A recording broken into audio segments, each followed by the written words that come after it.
see you. I see you looking at me. Mm-hmm. What you looking at?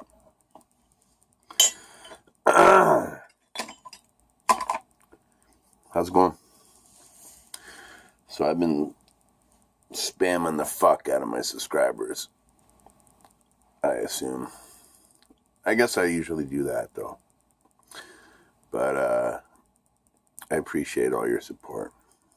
You know what I mean? It's funny, I'm back in the gain. I'm in the gain and lose a subscriber thing. Like I gain a subscriber, I lose a subscriber. I gain a subscriber, I lose a subscriber. So I'm kind of holding steady.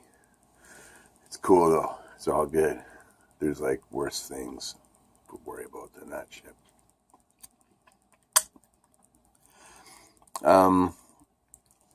I had a really cool talk today with my friend Hillary, who I've mentioned many times, and she comments frequently on these posts. She lives in Athens, Georgia, and has spent a lot of time down in New Orleans. And back 20 years ago, when I was touring with the Jackson Sanatorium Blues Band, we did a busking tour that I've mentioned from Peterborough to New Orleans in May one year. We stopped in Kentucky, Nashville, Memphis, Natchez, Mississippi, Oxford, Mississippi. We went and visited the Fat Possum Records guys. That was fucking boss. I think I said before.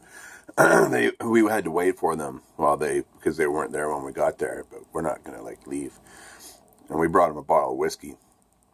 And when they came and we all piled out of the van, they thought we were gonna beat them up, but that was not the case. We wanted to get them drunk, and we did.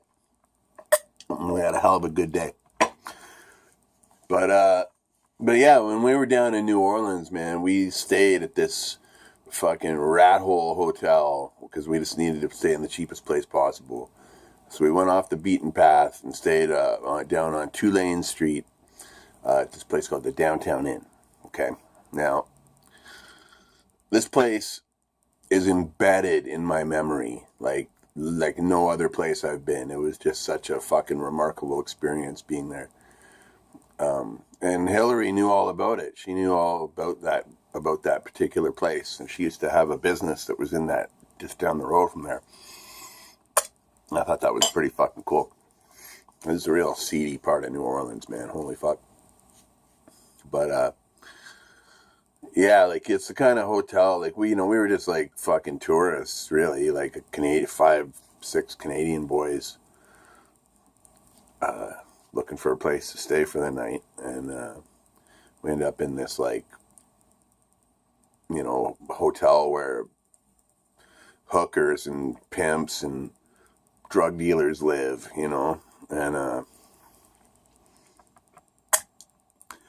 it was we went out our final night in New Orleans. We went out and we went on a big rip in the French Quarter and came home super drunk. And fucking first off, the guy at the desk, he wanted to charge us double for the rooms because I guess they assumed that when we got them, we were getting them to bring hookers back into, which we weren't. And I don't know why, but because we weren't, they were pissed off. And we got the cops called on us and all kinds of shit. But whatever, it all got blown over. Nothing happened. We didn't do anything wrong, so nothing happened. We went to our room. We were just we got to get out of here fucking first thing in the morning, And fucking 5 a.m., man, 4 or 5 a.m., me and Dan, the driver, were sitting up drinking the last of the beers. And this girl comes to the door. And she opens up her bathrobe and she's naked. She's pressing her boobs up against the glass door. I'm fuck. What now? So I'm like, I open the door. I'm like, hey, what's going on? And she's like, I just want to know if you guys want to come and party. And we're like, well, no, we don't really want to come and party. We've been partying all night, you know. And she said, well, you got any beer you can sell me? And we had a 6-pack left. So I sold them our 6-pack for $10, which is like more than we paid for it, I think. And then she split, whatever, I don't know. I said, if you want me, I'm down at the pool. Okay. So me and Dan sat there for a bit, drinking our beers, and Dan's like, we got to go fucking talk to these people at least. Like, we're here. We got to see what this is all about. So we're like, all right. So me and Dan, we're fucking hammered. And we go down to the pool. And this girl is like lying on a pool deck chair. And this guy who's presumably her pimp is there. And he's like just selling us hard, trying to get us to go back to this hotel room for like a private dance and shit like that. And we're not into that shit. Fuck that. And we ended up just drinking the beers that they paid us for. So we ended up drinking all the beer that they paid us for. So we kind of won. And so, yeah, they were pretty unimpressed with our general everything. And we made no friends at the Downtown Inn. I wrote a song about it that I recorded in 2003.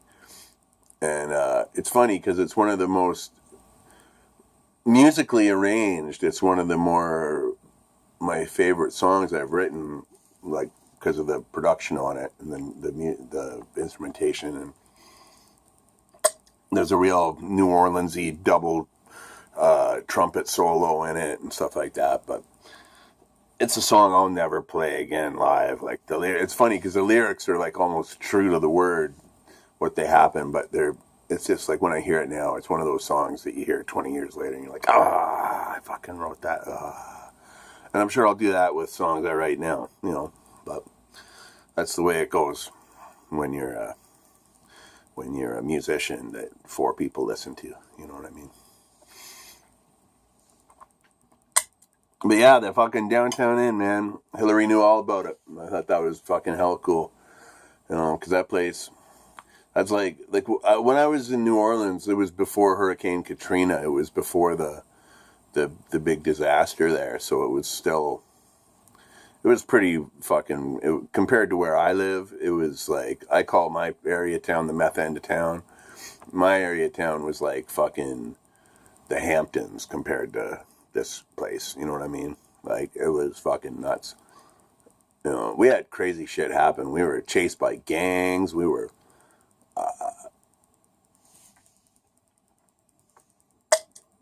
fucking just trouble everywhere, man. Everywhere we looked, you know.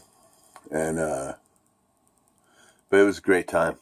We had a great time in New Orleans. I'd go back in a fucking second. I would live down there if I could. You know what I mean?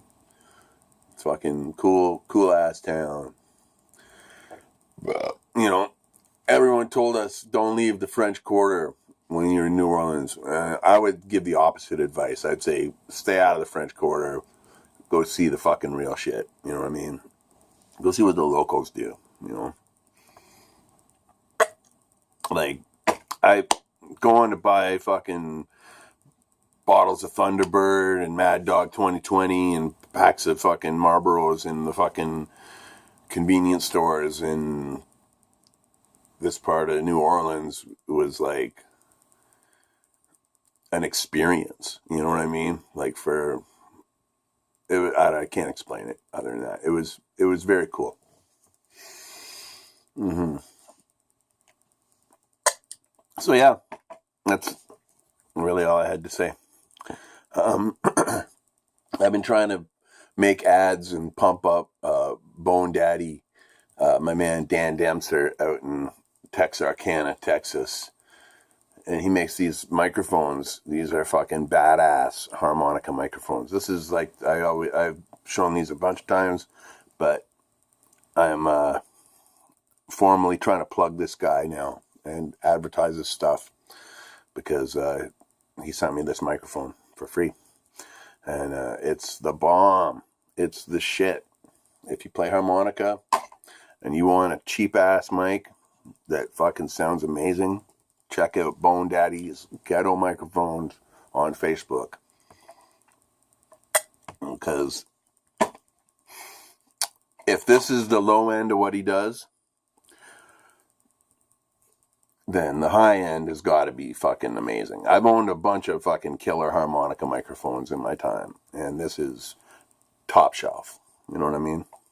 I got a chance to crank it up today, like really crank it up through my amp today. So I got that good fucking growl off it, and it's what every young harmonica player needs, who's not young anymore, but still needs that shit in their life.